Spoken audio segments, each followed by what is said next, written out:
Greetings, I'm Solidus-Skully, and welcome to the final part of the Megaman Zero commentary. Yes, Ciel's now here too, returning to the Neo Arcadia, in which, yeah, she actually had a fair bit to do with, actually. Yeah, I did mention, like, right at the beginning of the game that Ciel is something of a child prodigy in terms of designing things. I mean, I think I said it beforehand, but she's basically, well, the equivalent of a cute little sister slash love interesty kind of Dr. Light-esque kind of character in this game. So yeah, she's full of regrets, you know, desperately trying to make the best of a bad situation and is trying to create an alternative energy source, so yeah, bit of an underrated lass in the Mega Man X series, well, Mega Man series in general, I'd say.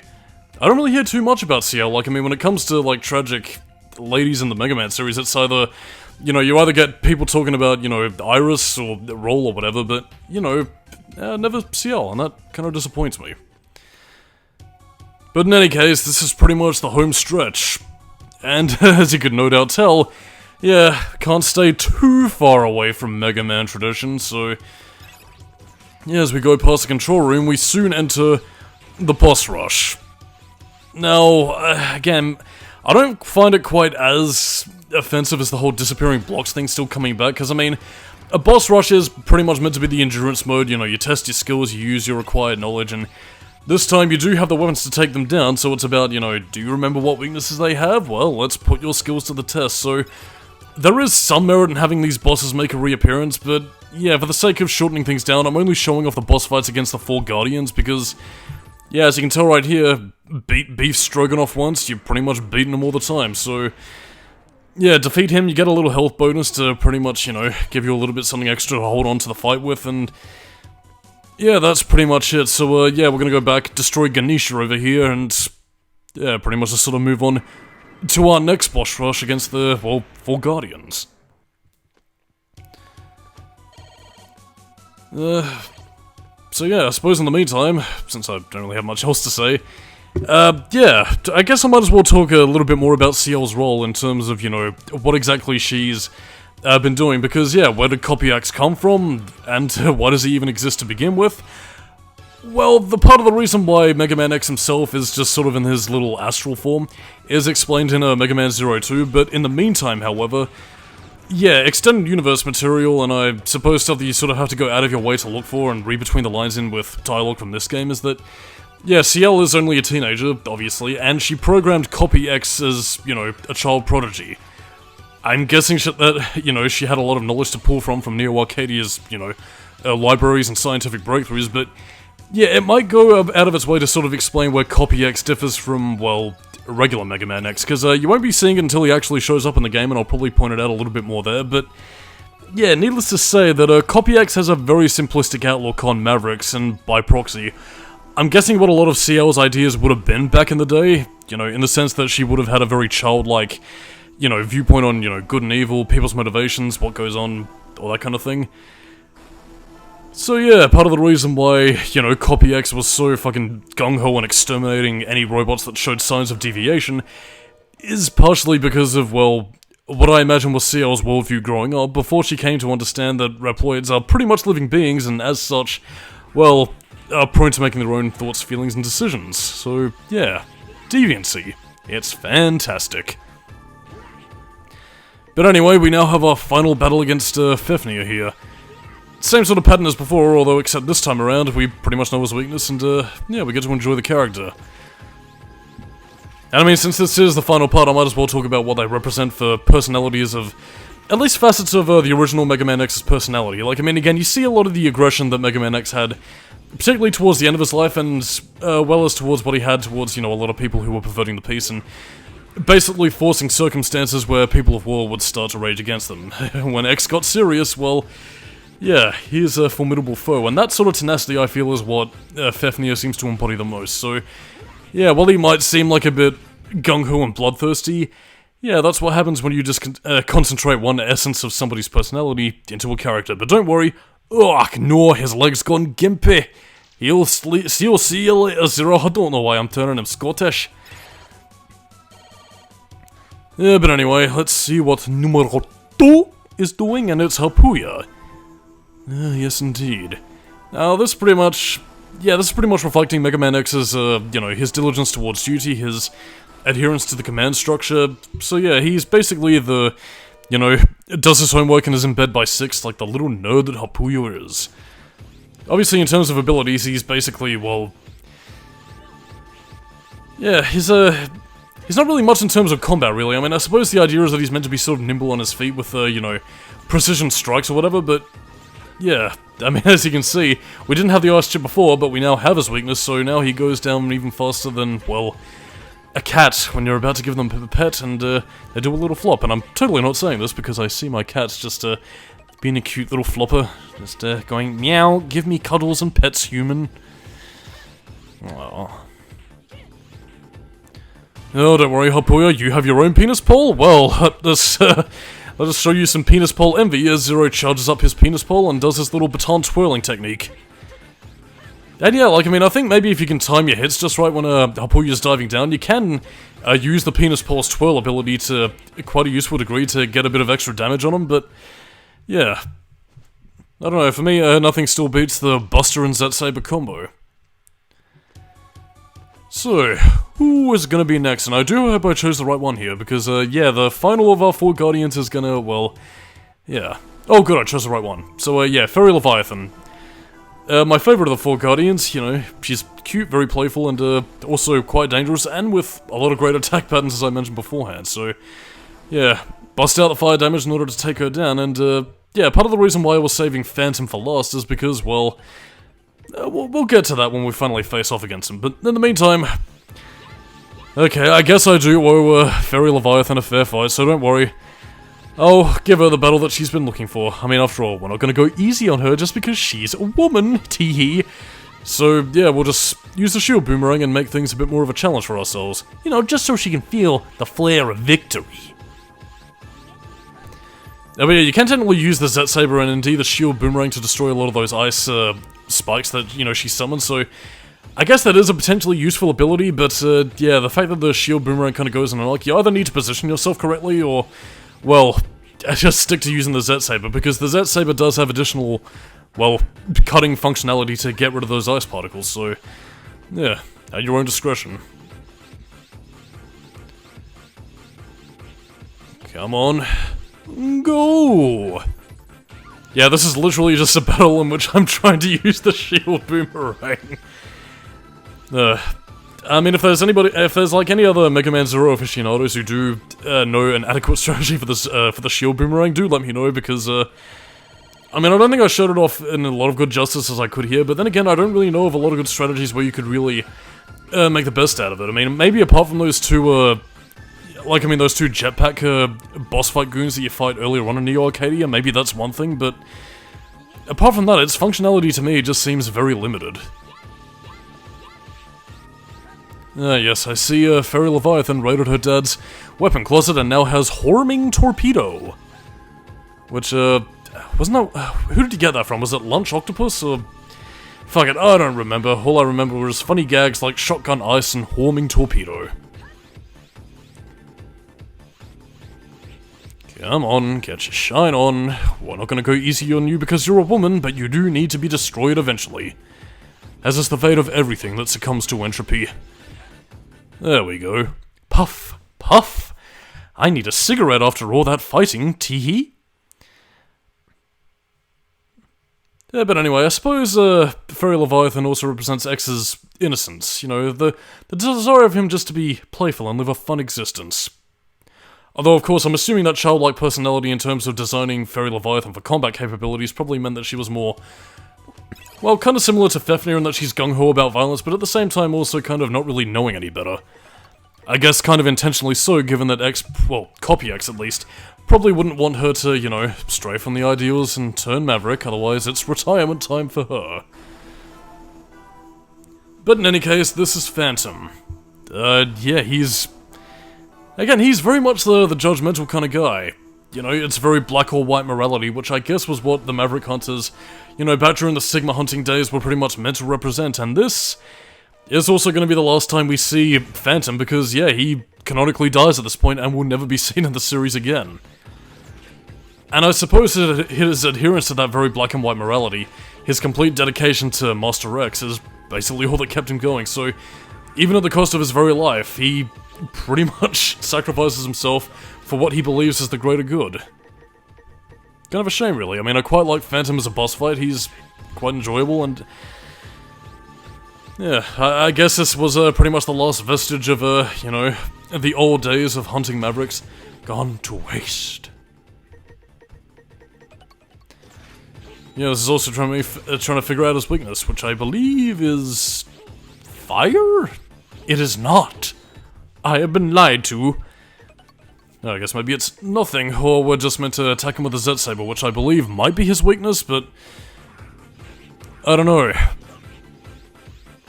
I don't know if I ever used the shield boomerang here, but maybe that might be a way of getting at him. I mean, since he does have pretty much a pattern where he rides a shuriken and, you know, just sort of hovers up and down across the landscape, so this might be the best place in which you have to hit him, but yeah, I mean, apart from that, I don't really have much of a strategy for Phantom. Not that he really takes much to beat anyway, since we pretty much have enough resources at our disposal to sort of win this little war of attrition, so let's go! Slash. As you can see, I'm doing his little Super Saiyan transformation kind of thing. He's like, oh, if I'm going to die, I'm taking you with me!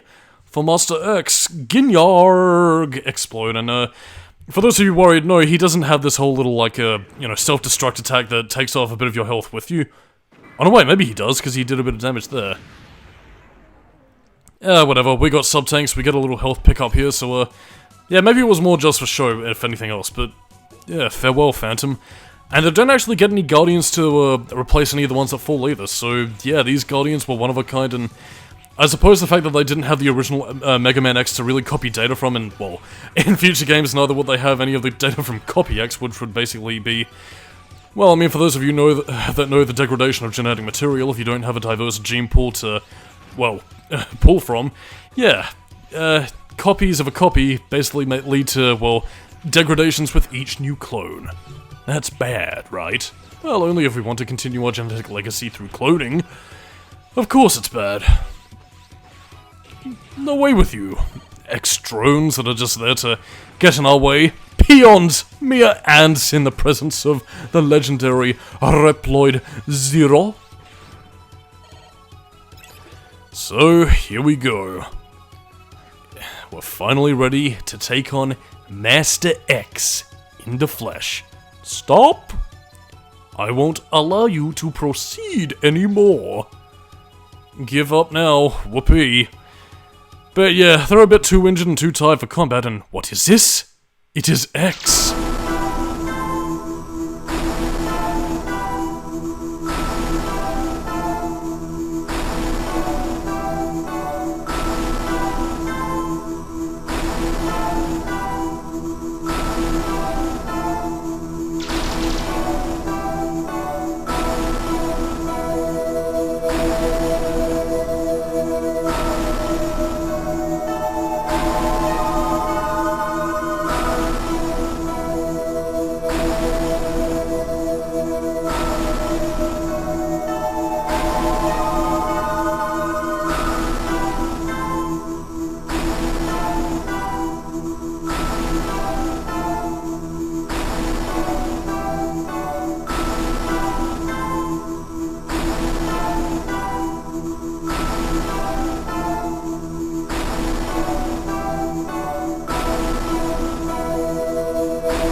So, now we see Copy X in the flesh, and in terms of a lot of his first phase boss fights, because, yeah, go fucking figure, like, previous final bosses of, Mega Man games, yeah, he has, you know, 2 phases. But yeah, he pretty much has a lot of his, first attacks kind of embody, you know, weapons of Mega Man games of the past, but also with a few, you know, stylized attacks that are meant to be reminiscent of some of the ultimate armors you could get in previous games. So, you know, he'll do his little baseball slide, he'll fire his flame shots, his little, you know, phoenix attack, all that good stuff. But, yeah, the first phase isn't really too difficult. Not really too sure what his weaknesses are, but, you know what, just pretty much go insane at him. I don't know, I was finding a difficult way to sort of surmise just beat the fuck out of him. So yeah, that's pretty much my strategy, just screw his weakness, just say fuck you and beat him up. And pretty much he'll fall like a house of cards. Okay, now I gotta get back into position so I can fall on my knees in dramatic Battlestar Galactica pose. And yeah, this is also where Zero begins to prod at the ego of Copy X, thinking himself to be a perfect copy. When in actuality, well, yeah, all it does is sort of expose Copy X's, at least as designed by CL, his very man-child-like tendencies and view on the world. Again, when he's called weaker than the original X, he's like, shut up, nuh-uh, I'm really cool, let me show you my ultimate form. Yeah. Though, I mean, I will say, though, that I do quite like, you know, Copy X's second form. Although, yeah, for those of you thinking back to Sonic 06 and, you know, in turn, you know, the Hylian shield design from The Legend of Zelda. Well, I mean, I guess that technically came first, but, yeah, very, you know, a very religiously charged looking design for the boss fight. But, yeah, one of the most annoying attacks, and something that you should probably get out of as quick as you can, is that, well, yeah, Copy X likes to summon Halo rings in his ultimate form, so, do be careful. But yeah, those copy rings will pretty much just hold you still, so when you try and get out of them, yeah, you might find yourself veering close towards the edge, so make sure that you don't veer too fast, otherwise you'll find yourself hurtling towards your doom. Yeah, you can't attack to get out of it, so you pretty much need to just sort of struggle with the D-pad just so you can make your way out. The most effective strategy I have against Copy X is, well, using the penis pole and using its extendable reach to, well, primarily just sort of thrust upwards and, yeah, for anybody who, you know, had a thing for Megaman Zero, yeah, this is pretty much your thing, and yes, we're making one last usage out of the Sting Chameleon invincibility phase. Admittedly, my strategy is a bit more war of attrition, but, you know, by that same token, though, I don't really have much of a strategy. I'm guessing they're intending for you to sort of, like, use those two platforms, wall kick up, and then use the Z-Saber to kind of take him down, or fire off what is meant to be his weakness, but, yeah, strategies for losers. You gotta be able to tank the hits and keep on going. So yeah, while not the most elegant way of taking down a boss fight, oh well, the penis pole gets the job done. Zero was ribbed for your pleasure, CL. Which I'm sure no doubt makes her very, very, happy.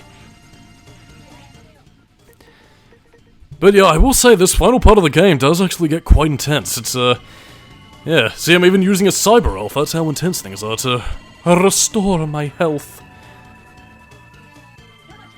But yeah, like, I mean, the atmosphere of the final part of the at least Megaman Zero 1, it does really sort of go down to this whole sort of, yeah, fuck it, even though I'm destroyed, the cycle of violence will continue again.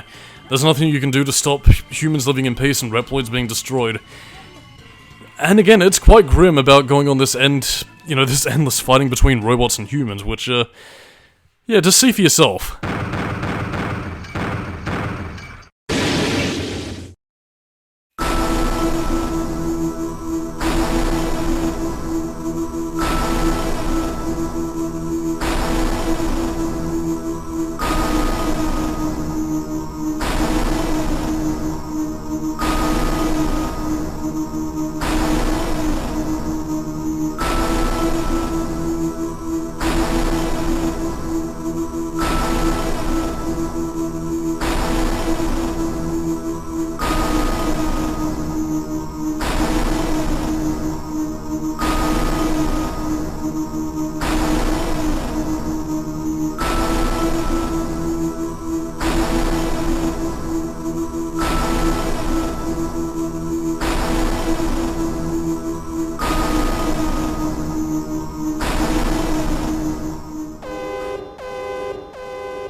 And so, you see that, again, if it wasn't for the fact that X was nowhere near as naive as his copy counterpart, yeah, after all those years of fighting, I guess seeing all his friends and allies gradually bite the dust, yeah, he could have very easily slid into that pattern of violence that Copy X easily could have, you know, inspired him to be, but alas, you know, his last act of, you know, heroism, well, I mean, apart from what we'll see in Megaman Zero 2, is that he gave Zero one last chance, but now it's time for him to rest. So yeah, Zero, destined to fight for the end of his days, is pretty much going to be... well, he's pretty much going to be thinning out the herd of all the residual forces of Copy X, you know, designed to try and hunt down Mavericks and destroy them. So yeah, the Resistance lives on, finding a new place to live, but in the meantime, Zero will exist, fighting for what's right. Again, it's I would call it a very bittersweet ending, this. I mean, there are obviously games to follow, and the Zero series does have a definitive conclusion, but I don't know, if Mega Man Zero was just like a one-off game, I don't know, open-ended, but also quite conclusive. And so, yeah, that brings us to the end of the game. This was Mega Man Zero. So, I guess to give final thoughts, in terms of Mega Man stuff, I wasn't really too sure what I was going to think about this game getting into it, but yeah, like, I mean, right behind Legends of Battle Network, it is probably my third favorite incarnation of the Mega Man series to date. I mean, I suppose it does help that it does have a centralized story focus, but the gameplay itself does also tie into a lot of those facets. Again, you're completing missions based on, you know, what you're going to be doing to help the Resistance. Again, it has an, you know, developing plot. It does have a lot of dark themes at hand, like, you know, Reploids being retired, you know, a very concentration camp style sort of thing. You know, you have the whole X-combat drones basically being the converter remains of Mavericks that have been retired. And in turn, you also have discussions about stuff like, you know, energy crises, you know, humans living in opulence while Reploids are made to suffer. Again, a lot of it's pretty great stuff, and the series does sort of continue that theming, and a lot of it's pretty good stuff. You know, you get to know a lot of the people in the Resistance space, you get to talk to them. And again, for a lot of the missions that you do complete, you feel as if you're accomplishing something rather than just, you know, beat up bad robots, squaddle, that's pretty much it. So yeah, it makes for a pretty solid entry in the Mega Man series in my eyes. I suppose if anything else though, to talk about anything else, I mean, it does suffer from obvious stuff that's meant to be homages to past games, but just ends up coming across a little bit weak, you know, disappearing blocks. Boss rushes, that sort of thing, I can kind of take or leave it for the most part. The only real disappointing thing I find about Mega Man Zero was that, again, while you do have less weapons this time around, you know, I guess to give greater focus to, you know, the sorts of strategies you can use. By the way, Megumi Okada, voice of Yugimoto in the, the 90s Toei anime Yu-Gi-Oh! Anyway, pointless fun fact aside, yeah, my only real complaint is that I do kind of wish that the shield boomerang could have been maybe given a bit more combat application, but then again, maybe there's a strategy I'm missing that other players have figured out, so that might just entirely be on me, so, yeah. But all that aside, though, yeah, Mega Man Zero. I hope you guys enjoy the game. If not, then, well, maybe the next game will, you know, give you a little something more to think about, because next time on Skully's Commentary Fun Fest Waggle Max, we are going to be tackling Silent Hill. Yes, indeedy. It's about time I give this 10th anniversary year some 10th anniversary festivities, because if you remember, I tackled Silent Hill 1 all the way back in 2014, and this time, we're going to be tackling a Redux version. So, yeah, look forward to that, and, yeah, hope you enjoy it. By the way, I would like to say that, Area Zero, which is pretty much the name of the credit scene playing right here, pretty solid stuff.